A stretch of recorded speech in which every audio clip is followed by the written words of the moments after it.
اس دن کی، اس شہر کی، اس مہینے کی تم نے عزت کرنی ہے، اسی طرح ایک دوسرے کے مال کا، ایک دوسرے کی عزت کا تم نے پاس کرنا۔ مسلمان بھائیوں، خدا را یہ حضور کہہ رہے ہیں یار، نبی پاک نے کعبہ کے سامنے کھڑے ہو کے فرمایا بیت اللہ تیری بڑی شان ہے، تیرا بڑا مرتبہ ہے، لیکن فرمایا میرے مومن کی عزت رب کی نظر میں کعبے سے بھی زیادہ ہے۔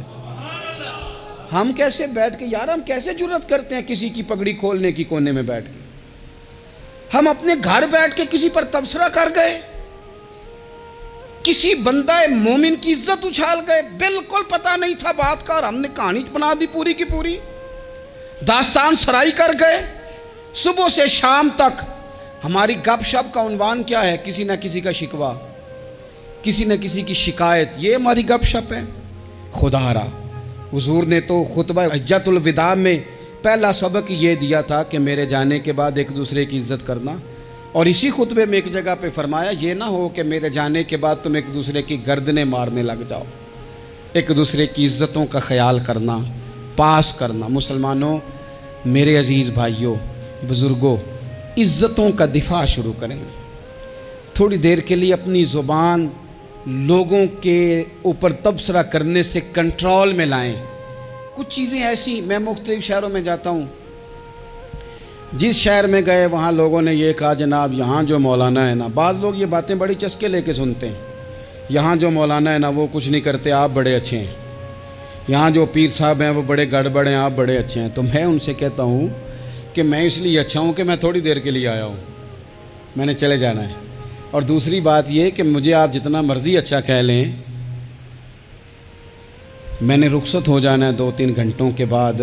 یہاں جس آدمی کا آپ شکوہ کر رہے ہیں نا، آپ اس کو جنازے کے لیے خبر کریں نہ کریں، اسے پتہ چل گیا نا محلے میں جنازہ ہو گیا، تو اسے کوئی کام بھی ہوا تو اس نے کہنا یار نہیں محلے میں فوتگی ہوگی، میں نے جنازہ پڑھانا ہے، اس نے جانا نہیں۔ تو کمزوریاں تو سب جگہ ہوتی ہیں، لیکن ان کمزوریوں کی وجہ سے آپس میں بغض پیدا کر لیا جائے گا، اور پھر کمال بات ہے نا کہ اپنی ساری کمزوریوں سمیت اپنے آپ سے پیار ہے، اپنے آپ سے محبت ہے، اور دوسرے کی ایک کا پتہ چل جائے تو ہمیں گھن آنے لگ جاتی۔ تو حضور نے خطبہ حجۃ الوداع کے موقع پر یہ بات ارشاد فرمائی۔ دوسرا حضور نے فرمایا لوگوں یاد رکھنا،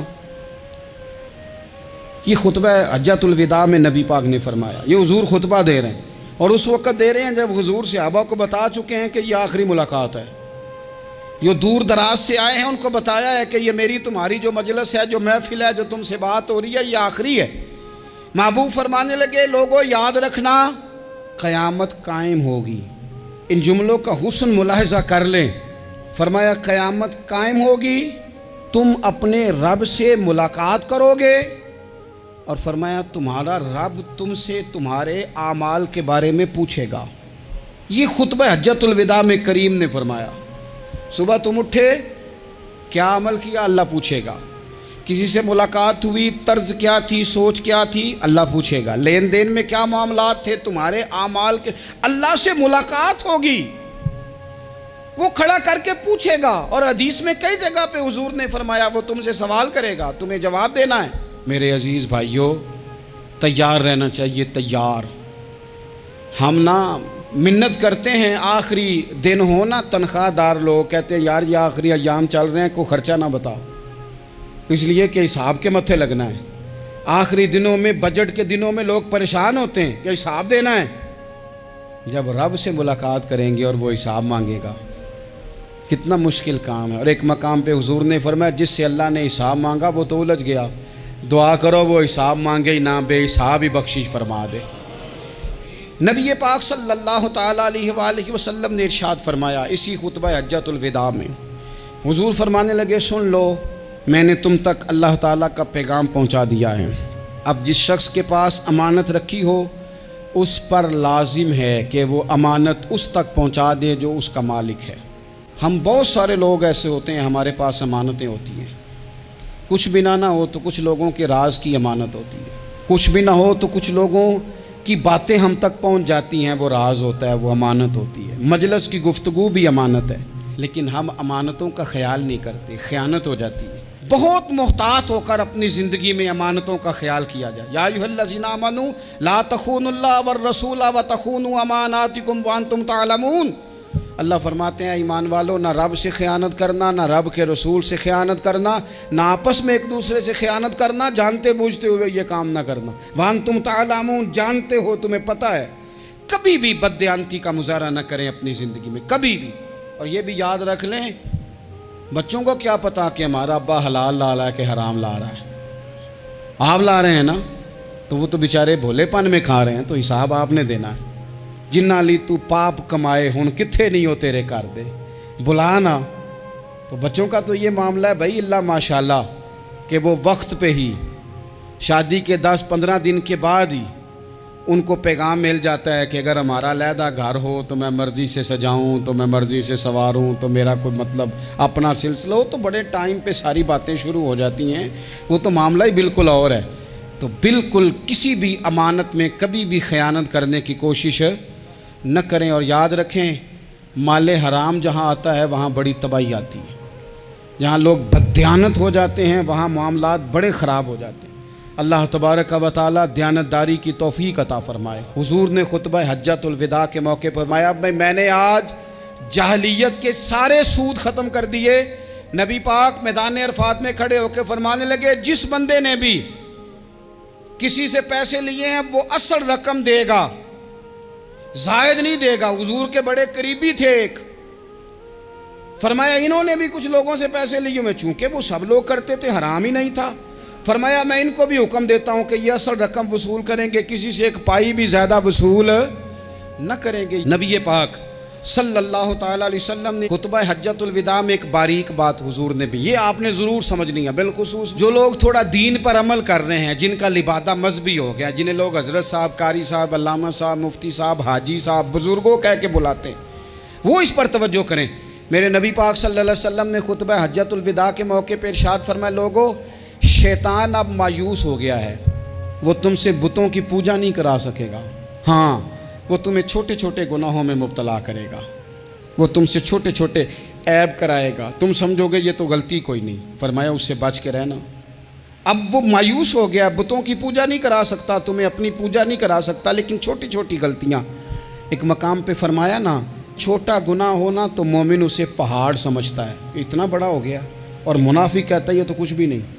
تو اپنی زندگی کے اندر چھوٹی چھوٹی کوتاہیاں، حضرت سعدی فرمایا کرتے تھے سیلاب اچانک نہیں آتے، پہلے چھوٹا سا سوراخ ہوتا ہے دریا کے کنارے میں، اسے بند نہ کیا جائے پھر بڑا ہو جاتا ہے، پھر وہ ٹائم آتا ہے کہ بند ٹوٹ جاتا ہے، بستیاں ڈوب جاتی ہیں۔ پہلے چھوٹا گناہ انسان کرتا ہے، چھوٹا، پھر اس سے آگے بڑھتا جاتا ہے اور بڑی بڑی غلطیاں ہوتی ہیں۔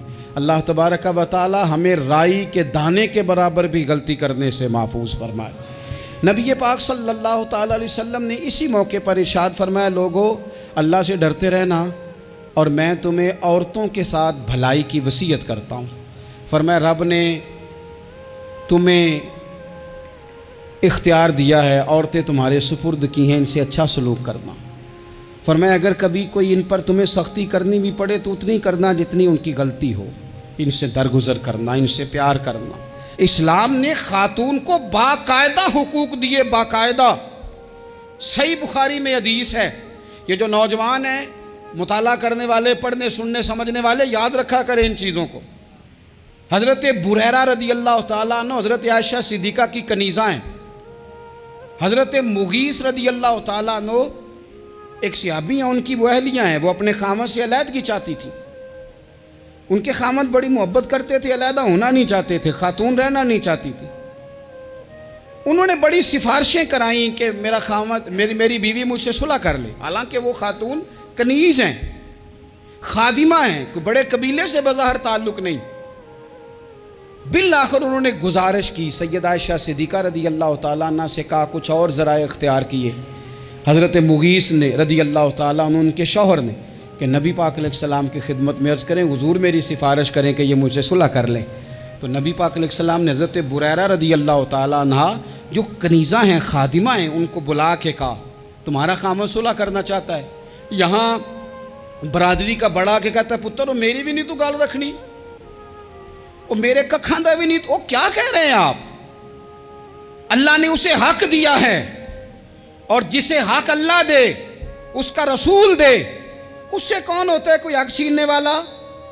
نبی پاک صلی اللہ علیہ وسلم نے حضرت بریرہ سے کہا تمہارا خامد صلح کرنا چاہتا ہے اور وہ روتا ہے تمہارے لیے، اور اس نے بڑی سفارشیں کی ہیں، تم اس سے صلح کر لو۔ حضرت بریرہ رضی اللہ تعالیٰ عنہ عرض کرنے لگی یا رسول اللہ صلی اللہ علیہ وسلم آپ جو حکم کریں میں حاضر ہوں، ایک بات پوچھ سکتی ہوں؟ ایک گزارش کر لوں؟ ایک صرف حضور میرا بولیا چولیا معاف کری، ایک بات کر لوں؟ تو کہا کرو۔ عرض کی یا رسول اللہ یہ آپ کا حکم ہے یا مشورہ ہے؟ یہ محبوب کی بات ہے، محبوب کی۔ کوئی بزرگ کیوں جبر کرتا ہے کسی پہ؟